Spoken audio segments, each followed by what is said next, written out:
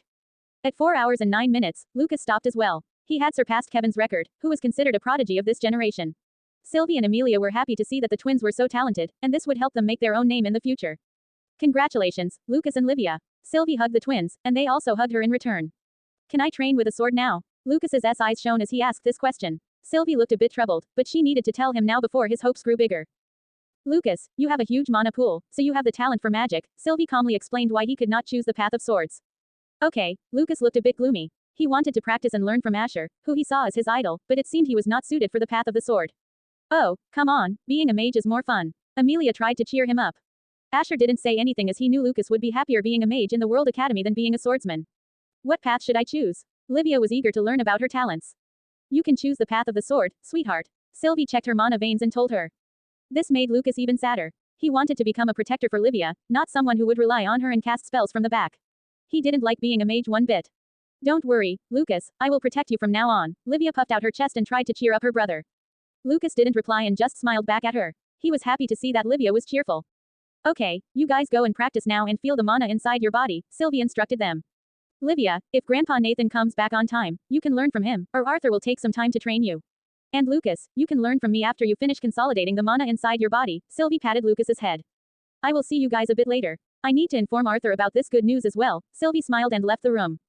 4 talents in the same family meant that the Grevels had even more power in the future. Although there were others who were also talented, nobody had 4 such talented youngsters in their household. This also meant that the moment this news leaked, many powers could try to harm these kids. Sylvie was not only going to inform Arthur but assign personal guards, like Emmy, to the other 3 as well. Amelia already had some security following her around, but she did not have a personal bodyguard like Emmy. Although the twins and Amelia might not feel that comfortable with their new guards, it was a necessary step for their security. I will leave as well. You guys can carry on. Asher also left after Sylvie. Okay, I will stay with you guys if you encounter any problems, Amelia started instructing them based on her experience. Emmy, assign someone to keep watch in the mountain range I have bought recently, and if something happens there, inform me as soon as possible. Asher instructed Emmy. He was sure this was the month when the dungeon opened in the mountain range, and after that dungeon gate opened, Asher could finally carry out the plans he made for his new company. And get me a guy from the Information Guild, use my name for it. He knew that because Sylvie's family owned the biggest Information Guild, using his own name, he could get the information needed much faster rather than going for an anonymous approach. As you wish, young master. Emmy left to get the tasks done, and Asher went to his training grounds to practice his sword. When he trained alone, he could perform without holding back since there was no one to watch him. The training grounds were covered with runes and only authorized personnel could enter without setting off an alarm. A week went by, and Nathan returned to teach the twins. Sylvie had already taught Lucas about basic spells and what he could achieve with his current abilities. Currently, both twins were G-rank hunters, but Lucas had formed an F-rank core, which would allow him to reach F-rank earlier than Livia, who had formed a G-rank core. Nathan taught the twins the mana circulation technique, but it took them some time to perform it perfectly.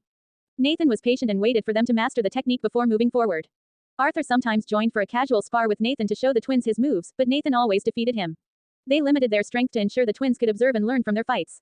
Asher, who was intrigued, sometimes watched to analyze their fights and identify gaps in their attacks. Asher had never seen Nathan's swordsmanship in his previous life as he wasn't interested in training and because of Nathan's sudden death. He could now see why their enemies showed their true colors after his death. Although Arthur was also an SS rank hunter, Nathan could easily overpower him. Asher could see the raw talent and effort behind Nathan's strength. After learning the mana circulation technique, Nathan also taught Livia, who was interested in using the greatsword. Impressed by her enthusiasm, Nathan decided to teach her the basics. However, he was surprised at how quickly she learned, making him hesitate on whether to give her the rune. He decided to teach her a bit more and wait before making a decision.